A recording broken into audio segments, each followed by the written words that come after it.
Okay, so here's a look at the 2023 home price forecast for the top organizations that I follow. So we have Fannie Mae, Freddie Mac, the Mortgage Banker Association, Home Price Expectation Survey, National Association of Realtors, and Zelman.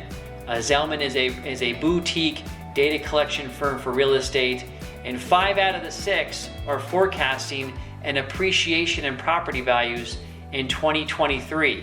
So best case scenario, we're looking at about a 2% increase in property values in 2023, despite these increases in mortgage rates. So something to consider. As people know, Fannie Mae and Freddie Mac, they insure about 95% of all loans across the United States. So big organizations, lots of economists, people that are crunching data on this. Okay, appreciation, depreciation forecast from Zillow. So Zillow, their top analysts basically looked at the MSAs across the country, which is metropolitan statistical areas like cities, and they're forecasting majority of all the MSAs are going to be in appreciation areas. So 618 will be increasing in property values, and then the 257 that are forecasted to be in depreciation will be less than 3% of depreciation. So if the property's values do go down in 2023 in these areas, it's not going to go down a lot. It's not going to go down like it was in 2008. So, and we'll talk a little bit more about that, about why that is, but just something to consider. This is Zillow's data, and I'll send links to all this information in this email as well at the bottom of the email. And this is another appreciation, depreciation forecast for 2023 from the Home Price Expectation Survey. This is a great organization that polls the top economists and analysts across the country for real estate, and the majority of the economists, majority of those analysts are forecasting an appreciation in 2023 for real estate, and very few will be is forecasting a depreciation in the United States. Going beyond 2023, the Home Price Expectation Survey, majority of those analysts and economists are still forecasting an increase in property values into 2024, 2025, and then 2026. And notice the data, majority of them are increasing as we pull out of this time of increasing in mortgage rates. So even beyond 2023, the analysts and economists are forecasting an increase in property values. So why is this? And why is all this fear with increased rates? What's the difference between this and 2008? And the reason, the major difference is one, jobs, and then also, most importantly, is home equity. And right now, the United States homeowners are sitting at an all-time high in home equity. This is a great quote from the chief economist at First American, and he says that U.S. households own $41 trillion in owner-occupied real estate, so just over $12 trillion in debt, and the remaining $29 trillion in equity.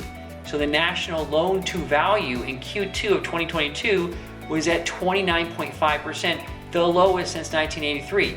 Homeowners had an average of $320,000 in inflation-adjusted equity in their homes in Q2 of 2022, an all-time high.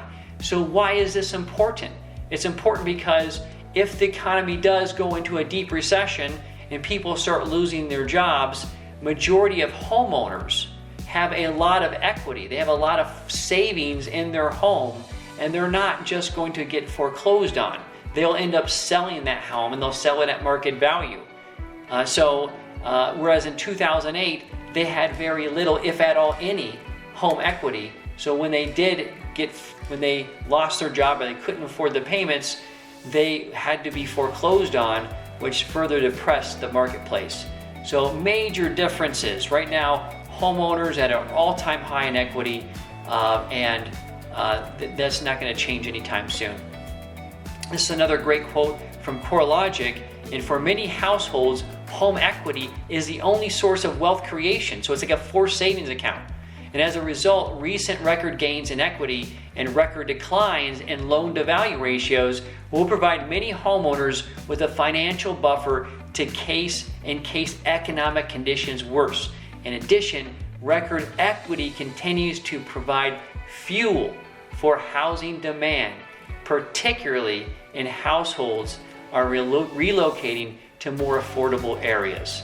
So just like I said before, the equity is going to allow someone to have the flexibility to be able to sell that house and to move into a more affordable area if they can no longer afford it.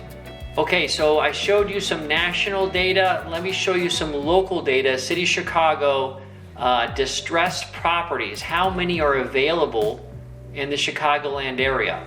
And right now, short sales, there's only about 24 short sales that are on the market from Rogers Park to the South Loop west past Western.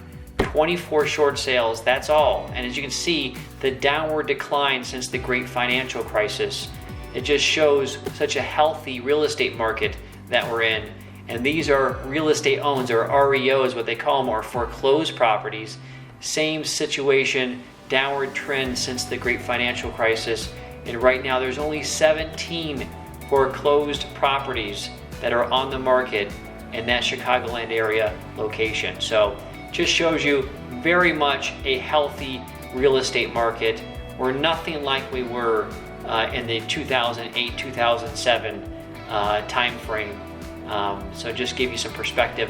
And I want to leave you with one last slide, and that is this: the median asking rent price from census since 1988.